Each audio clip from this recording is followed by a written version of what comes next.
incursion of the military into national politics, Labour was at the forefront of the struggles to end military rule. The struggle for democracy and the demilitarization of our national politics resulted at times in the harassment and incarceration of Labour leaders. In the course of these struggles, many workers paid the supreme sacrifice. The historic role of the Labour movement in this period was underscored by the oil workers' strike to actualize June 12 and the historic campaign against the Structural Adjustment Program, SAP, starting from the middle of 1980s, which culminated into the current mass protests against the regulation of the downstream sector of the oil industry. Since 1999, Labour has played significant roles in seeking to develop and deepen democracy in our nation.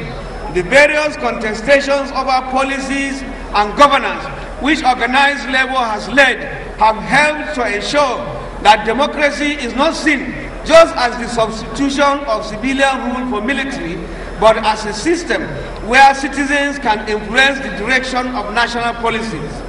Organized Labour has remained active along with other progressive organizations and forces in resisting anti-people policies, particularly in this era of neoliberalism, in highlighting the fighting corruption and in seeking to holding government accountable.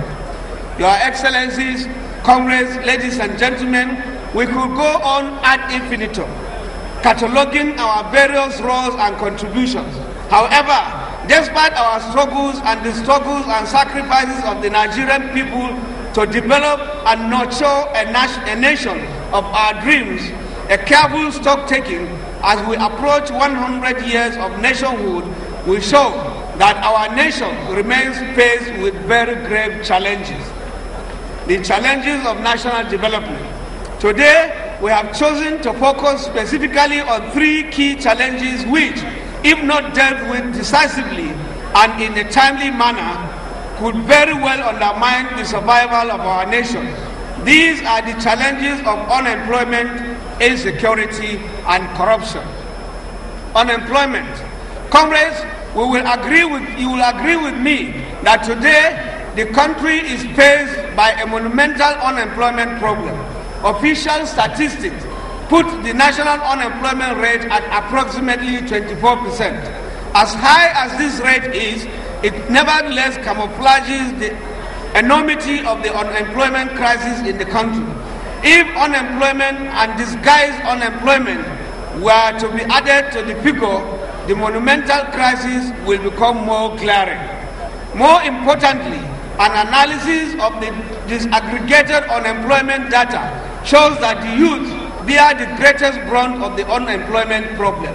The unemployment rate among the youth has been put at 37.7%. Some estimates actually suggest that the figure is well over 50%. Whichever way we look at it, it is obvious that we are facing an unemployment time bomb in our nation.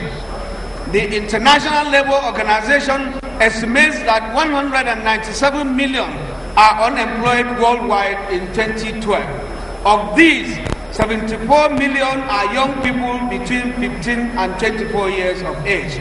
With an estimated 80 million youths in the total population, 30 to 40 million unemployed youths constitute a veritable army of the hungry, disillusioned, and angry that can undermine the stability, security, peace, and of any nation if left unattended. There is an urgent need for decisive intervention to rein in the unemployment problem. The signals of strife and insecurity today are warning banners we cannot afford to ignore. To overcome the problem of unemployment, Nigeria must promote strong industrial policies that recognize manufacturing as a key engine of growth and decent mass employment for the national economy.